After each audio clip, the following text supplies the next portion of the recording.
Chers téléspectateurs, bonjour.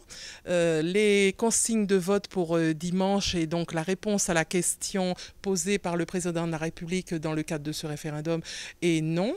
Et pour plusieurs raisons. Dans un premier temps, nous avons proposé aux électeurs le dimanche 10 janvier de rester au sein du dispositif de l'article 73 comme tout département de France et donc d'être traité à ce titre comme tout département de France.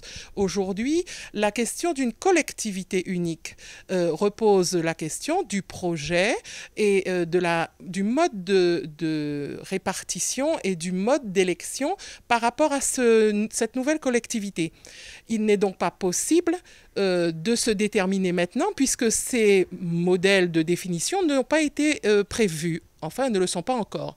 Dans le cadre de la réforme Balladur, en 2014, tous les départements de France passeront à une assemblée unique. Cette assemblée unique pour les DOM fera l'objet d'une consultation de l'ensemble des DOM. Il est donc normal que dans le cadre de cette consultation, nous répondrons en temps et en heure avec tous les départements d'outre-mer sur cette assemblée unique proposée à l'ensemble des départements de France.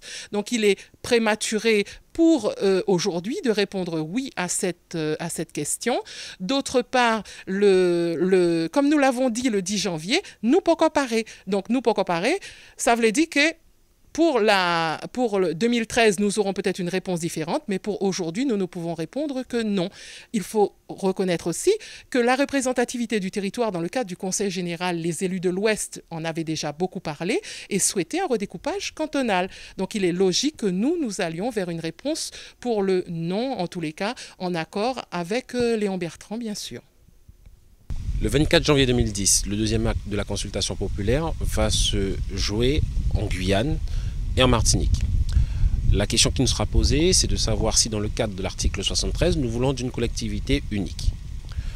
Nous, Action et Progrès Citoyens, nous n'avons pas de consigne de vote particulière. Nous considérons que la question s'adresse essentiellement à la population, à l'individu, à savoir si oui ou non il veut de cette collectivité. Je pense que la population est suffisamment informée.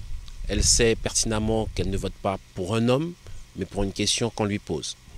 Pour une fois qu'on prend le temps d'interroger l'électeur guyanais, il serait, à mon sens, inadmissible que ces derniers ne se déplacent pas. Ne se déplacent pas, aillent voter ou se disent finalement la question n'a aucun intérêt. Ce serait une manière de montrer aux politiciens que dorénavant, la politique ne se fera plus sans l'électeur guyanais. Une manière de leur dire aussi, attention, dorénavant, vous aurez à nous rendre des comptes. Donc, quoi que vous ayez décidé, votez oui ou votez non, nous vous demandons, nous, Action et Progrès Citoyens, de vous déplacer et de donner votre opinion.